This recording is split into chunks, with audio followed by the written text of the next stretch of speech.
celebrating 10 years of delivering the news and content automotive professionals can count on.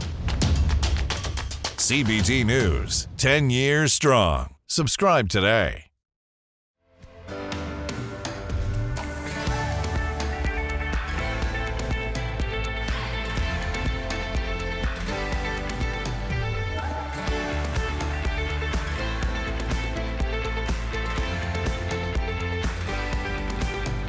Welcome to CBT News with Bridget Fitzpatrick. Good morning, everyone. Welcome back to CBT News. I'm Bridget Fitzpatrick. Thank you so much for joining us today. Here's Chris Riggins with today's top stories. Thanks, Bridget. General Motors announced it expects the EV market to match gas-powered sales much earlier than expected.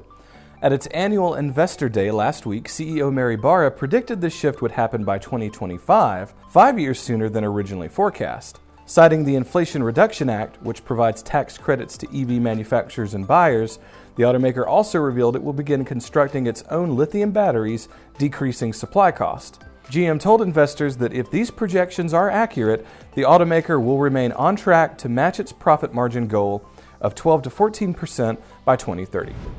Utility provider National Grid warns the U.S. that electric vehicle infrastructure is not on pace to match current zero-emission initiatives. Citing current gas consumption, the New York company suggests that commercial charging stations will need the same amount of energy as a stadium to provide the projected demand. While billions are planned to update the U.S.'s energy grid to meet zero-emission goals, Bart Franley, National Grid's Vice President of Clean Energy Development, is urging governments not to delay, saying we can't just wait for it to happen because the market is going to outpace the infrastructure. A growing number of faulty airbag complaints have caused multiple companies to issue worldwide recalls. According to a NHTSA filing, Tesla's Model X passenger side airbags may deploy incorrectly, with 30,000 vehicles affected. The EV automaker said the issue can be fixed through a software update and that it has received no reports of injury or death. Meanwhile, Dodge and Chrysler have issued a do not drive warning to the owners of 276,000 Magnums, Challengers, Chargers, and sedans over a similar airbag issue. The cars used Takata airbags, which were found to have faulty inflators, resulting in 400 injuries and 21 deaths over the last decade. Lastly, unfortunate news for Carvana investors as Bloomberg reported the retailer's bond dropped below 50 cents on Friday. This follows the brand's earnings report released earlier this month, which showcased decreasing sales, share losses, and lower profit from last year. Analysts suggest the sudden crash is the result of interest rate hikes, which drove down consumer demand just as the digital dealer purchased additional inventory. Rebuilding investor confidence will require careful planning on behalf of Carvana, especially with uncertain economic forecasts for next year. Don't go anywhere. Coming up next is Scott Gunnell, Senior Vice President and Chief Operating Officer at JM&A Group. We'll be right back. Delivering the news dealers count on for 10 years. Subscribe today and join thousands of other automotive professionals. CBT News, 10 years strong. JM&A Group recently announced a few leadership changes. One of those changes is the promotion of Scott Gunnell to Senior Vice President and Chief Operating Officer. Today on Inside Automotive, we're joined by Scott to talk to us about his new role and vision for JM&A Group. Take a look. You're a longtime friend of the show, and I'm excited to congratulate you on your recent promotion to Senior Vice President and Chief Operating Officer of JM&A Group. What can you tell us about your new role and your major areas of focus as you make the transition? Yeah, Jim, I appreciate it. I am on the dawn of 20 years here with JM Family. Wow. So I spent, the first 7 years with SET, been on the JM&A side the last 12 years.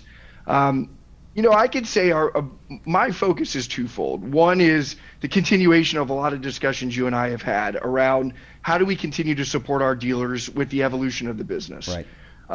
And there's a lot that we're looking to evolve and do, and I'm sure you and I will get into more of the details of that as we carry on here this morning. Sure.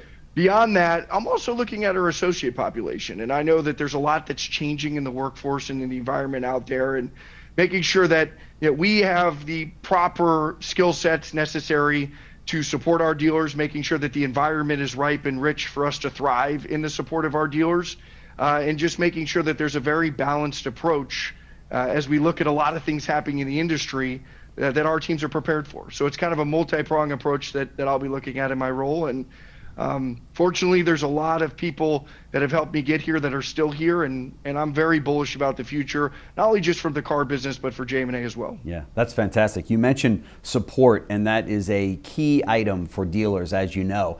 I've been a dealer myself and really counted on companies that came into my dealership and said, hey, well, not only are we going to sell you a great software package or a widget or product or whatever, but we're going to support you with the right personnel when you need them. And I know that JM&A has really made that kind of their cornerstone with their clients over the years, where you're with JM&A, you have an entire team behind you.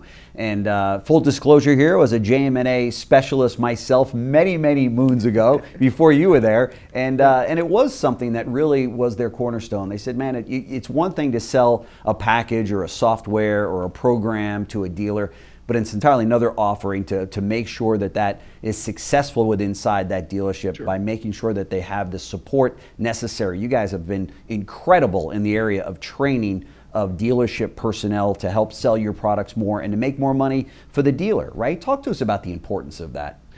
Yeah, it's incredibly important, Jim. And actually 2 years ago, we actually made a bold move and we bifurcated our field team. So historically, our field associates were responsible for both acquiring new business and the support of our existing business. Mm-hmm. And what we realized was those things at times come in conflict. Mm-hmm. And we never wanted our current customers to feel as though we weren't completely focused on their business. So we've bifurcated the field team.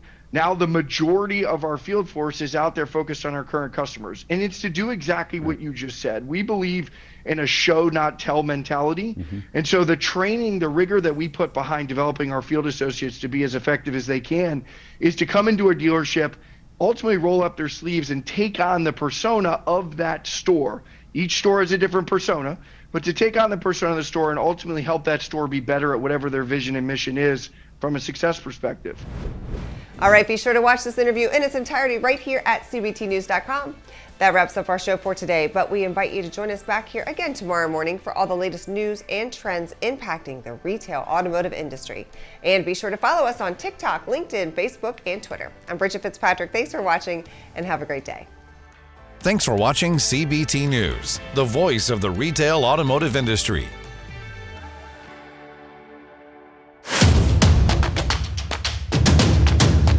Join the #1 most watched newscast in the automotive industry.